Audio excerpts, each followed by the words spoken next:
হযরত উসমান গনি রাদিয়াল্লাহু তাআলা আনহু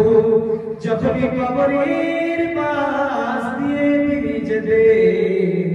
তিনি এত কান্না করতেন তিনার চোখের অশ্রুতে তিনার চোখের জলে তিনার দাড়ি মোবারক ভিজে যেত তিনার বুক ভিজে যেত এমন সময়ে তিনি এত কান্না তিনি করতেন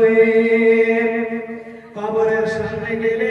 হযরত উসমান গনি চোখের পানি ধরে রাখতে পারতেন না বাছর ধরে কাঁদতেন বাচ্চা যেমন হাওয়া করে কাঁদে ঠিক ওই রকম ভাবে হযরত উসমান গনি কান্না করতেন এমন সময়ে সাহাবীরা জিজ্ঞেস করলেন ইয়া আমিরুল মুমিনিন আপনি যখন কবরের সামনে যান কান্না করার কেন করেন আপনার সামনে কিয়ামতের বর্ণনা করা হয় কিয়ামতের কথা বলা হয় কিয়ামতের আলোচনা করা হয় আপনি এত কান্না করার করেন না আপনার সামনে যখন জাহান্নামের আলোচনা করা হয় আপনি এত কান্না করার করেন না কিন্তু আপনার সম্মুখে যখনই কবরের কথা আলোচনা করা হয় কিংবা কবরের সামনে যখন আপনি যান এত অঝোর নয়নে কেন কান্না করেন হযরত উসমান গনি রাদিয়াল্লাহু তাআলা আনহু তিনি বললেন রে সাহাবীরা শুনে নাও রে রাসূলের সাহাবীরা তোমরা শুনে নাও রে আমার সাথীরা তোমরা শুনে নাও ও রাসূলের সাহাবীরা তোমরা শুনে নাও ও আমার সাথীবর্গ তোমরা শুনে নাও আমি কবরের সামনে যখন যাই কেন এত কান্না করার করি যখন আমার সামনে জাহান্নামের আলোচনা করা হয় আমি এত কান্না করার করি না কিয়ামতের আলোচনা করা হয় আমি উসমান এত কান্না করি না কিন্তু কবরের আলোচনা করা হলে আমি উসমান চোখে চোখে আর ধরে রাখতে পারি না কিন্তু কেন রে রাসূলের সাহাবীরা তোমরা ভালো করে শুনে নাও কারণ বিশ্ব নবী মুহাম্মদুর রাসূলুল্লাহ সাল্লাল্লাহু আলাইহি ওয়াসাল্লাম বলেছে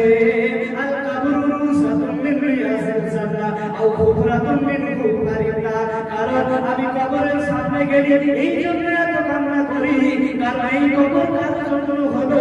জান্নাত এই কবর কার জন্য হলো ফুলের বাগান এই কবর কার জন্য হলো জান্নাত আবার এই কবর কার জন্য হলো গভীর জাহান্নাম এই জন্য আমি উসমান কবরের সামনে যখনই যাই কিংবা কবরের আলোচনা হলে আমি উসমান এত অঝোর নয়নে চোখের পানি ফেলি আজকে মুসলিম আমরা কিন্তু আমাদের ব্যাপারে কবর সম্পর্কে কোনো সচেতন নেই কোনো ভয় নেই আজকে পৃথিবীর বুকে দুনিয়াতে এত বেশি ফতোয়া আমরা কবর থেকে কবরের কথা শোনা থেকে বহু দূরে আমরা জান্নাতের কথা থেকে জান্নাত পাওয়ার আশা থেকে বহু দূরে আমরা জান্নাতের কাজ আমরা করতেই চাই না কিন্তু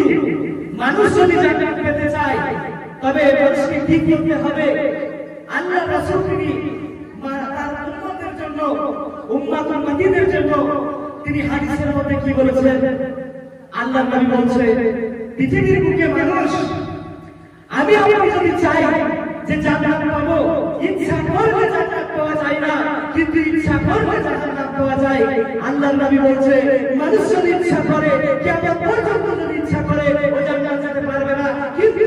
মানুষ যদি ইচ্ছা করে ও জাহান্নামে চলে যেতে পারবে জান্নাতে যেতে গেলে মানুষকে কষ্ট করতে হবে জান্নাতে যেতে গেলে আল্লাহর প্রতিটি হুকুমকে মানতে হবে এরপরে জান্নাতে যেতে পারবে কিন্তু জাহান্নাম যেতে গেলে মানুষকে কোনো কষ্ট করতে হয় না মানুষ ইচ্ছা করে চললে মানুষ নিজের মনের প্রবৃত্তি দ্বারা চললে ওই মানুষটা জাহান্নামে চলে যাবে এই জন্য আল্লাহ তাবারক ওয়া তাআলা শেষ নবী আমার তার উম্মতুল মাতিদেরকে হাদিসের মধ্যে তিনি বলে দিয়েছেন 1450 বছর আগে আল্লাহ তাবারক ওয়া তাআলা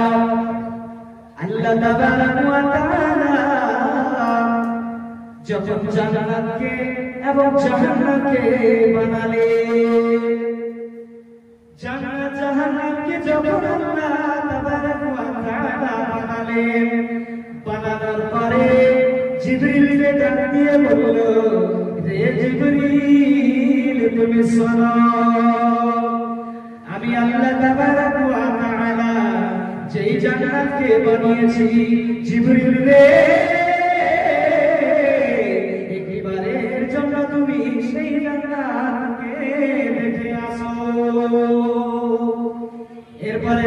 হরান চলে গেলেন জান্নাতের দিকে। জান্নাতে যাওয়ার পরে জিবরিল চতুর্দিকে জান্নাতকে ভ্রমণ করলেন। জিবরিল জান্নাতকে ভ্রমণ করার পরে, জান্নাতকে দেখার পরে আল্লাহর কাছে এসে বললেন, ওগো আল্লাহ রাব্বুল আলামিন, আপনার ইজ্জতের কসম, আপনার সম্মানের কসম, আমি জিবরিল যেই জান্নাতকে দেখে এলাম আমার বড় ভয় হচ্ছে। আমি জিবরিল যেই জান্নাতকে দেখে এলাম আমার মন বলছে পৃথিবীর একটা মানুষ নেই যে একবার জান্নাতকে দেখবে ও জান্নাত থেকে আসার কথা বলবে। যে ব্যক্তি জান্নাতকে একবার দেখে নেবে সে জান্নাত থেকে আসার কথা বলবে না। রব্বুল আলামিন ফেরেশতাদেরকে আবার বললেন, হে ফেরেশতা তোমরা শোনো, জান্নাতকে কষ্ট করানো দিয়ে ঘিরে দাও। এরপরে আল্লাহর হুকুমে ফেরেশতারা জান্নাতকে কষ্ট করানো দিয়ে ঘিরে দিলেন। এমন সময়ে রব্বুল আলামিন জিবরিলকে দ্বিতীয়বার আবার পাঠালেন জান্নাত দেখার জন্য। এরপরে জিবরিল চলে গেলেন জান্নাতকে দেখার জন্য। জান্নাতকে দেখার পরে, জান্নাতকে ভ্রমণ করার পরে আল্লাহর কাছে এসে বললেন, ও আল্লাহ রাব্বুল আলামিন, আমি যেই জান্নাতকে দেখে এলাম আমার বড় ভয় হচ্ছে পৃথিবীর একটা মানুষ নেই যে জান্নাতে প্রবেশ করতে পারবে। এরপরে আল্লাহ রাব্বুল আলামিন জিবরিলকে আবার বললেন, হে জিবরিল তুমি শোনো, যেই জাহান্নামকে আমি বানিয়েছি এই জাহান্নামকে তুমি আরেকবার ভ্রমণ করে এসো। জিবরিল আমিন চলে গেলেন জাহান্নামকে ভ্রমণ করার জন্য। জিবরিল আমিন জাহান্নামকে ভ্রমণ করলেন, জাহান্নামকে দেখলেন। এমন সময় দেখার পরে আল্লাহর কাছে এসে বললেন, ওগো আল্লাহ রাব্বুল আলামিন, আপনার ইজ্জতের কসম, আপনার সম্মানের কসম, আমি যেই জাহান্নামকে দেখে এলাম আমার বড় ভয় হচ্ছে পৃথিবীর একটা মানুষ নেই যে জাহান্নামে যাবে না, পৃথিবীর সব মানুষ জাহান্নামে চলে যাবে। তাহলে জিবরিল প্রথমবার জান্নাতে গেলেন, যাওয়ার পরে জান্নাতে কি দেখলেন? আল্লাহর কাছে এসে বললেন, আল্লাহ রাব্বুল আলামিন, আমার বড় ভয় হচ্ছে, আমার মন বলছে যে একটা মানুষ নেই যে জান্নাতে যাবে না, সব মানুষ জান্নাতে চলে যাবে। এরপর দ্বিতীয়বার দেখলেন, দেখার পরে জিবরিল বলছে যে আমার বড় ভয় হচ্ছে পৃথিবীর একটা মানুষ নেই যে জান্নাতে যাবে, কেউ যেতে পারবে না জান্নাতে। এরপরে জাহান্নামকে দেখার পরে সে বলছে, আল্লাহ রাব্বুল আলামিন,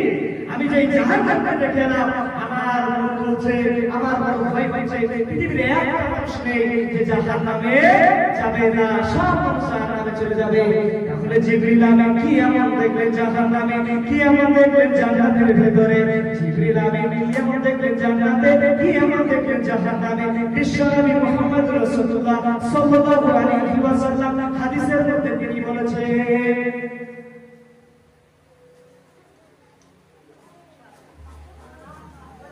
হাদিসের মধ্যে তিনি বলেছেন 1450 বছর আগে তিনি জানিয়ে দিয়েছেন, পৃথিবীর মানুষেরা, হে আমার উম্মতিরা, তোমরা শুনে নাও, তোমরা জেনে নাও, জিবরিল আমিন জান্নাতে কি দেখলেন? বিশ্বনবী বলছেন, বিশ্বনবীজি বলছেন, হুফাতিল জান্নাতু বিল মাকারিহি ওয়া হুফাতিন নারু বিশ-শাহওয়াত। বিশ্বনবী মুহাম্মদ রাসূলুল্লাহ সাল্লাল্লাহু আলাইহি ওয়াসাল্লাম তিনি বলেছেন যে জান্নাতকে কষ্ট করানো দিয়ে ঘিরে দেওয়া হয়েছে, জান্নাতকে কষ্ট করানো দিয়ে ঘিরে দেওয়া হয়েছে। মানুষ চাইলে জান্নাতে যেতে পারবে না, মানুষ চাইলে জান্নাতে যেতে পারবে না, কারণ জান্নাতকে কষ্ট করানো দিয়ে ঘিরে দেওয়া হয়েছে। বালা মুসিবত, বিপদ আপদ দিয়ে জান্নাতকে ঘিরে দেওয়া হয়েছে। আর জাহান্নামকে মনের প্রবৃত্তি দ্বারা ঘিরে দেওয়া হয়েছে। মানে মানুষ যেটা চায় সেটা করলেই সে জাহান্নামে চলে যাবে। একটা মানুষ ওর মন চেয়েছে মদ খেয়েছে, মন চেয়েছে গান বাজনা করেছে, মন চেয়েছে সুদ খেয়েছে, মন চেয়েছে পৃথিবীর বুকে যত হারাম কাজ আছে সব কাজ করেছে। বিশ্বনবীজি বলছে ওই ব্যক্তি জাহান্নামে চলে যাবে যে তার মনের প্রবৃত্তি দ্বারা চলাফেরা করবে। মনের প্রবৃত্তি মানে মানে হচ্ছে নির্জয় চলাফেরা, আর জাহান্নামকে ঘিরে রাখাই হয়েছে মনের প্রবৃত্তি দ্বারা, আর জান্নাতকে ঘিরে রাখা হয়েছে কষ্ট করে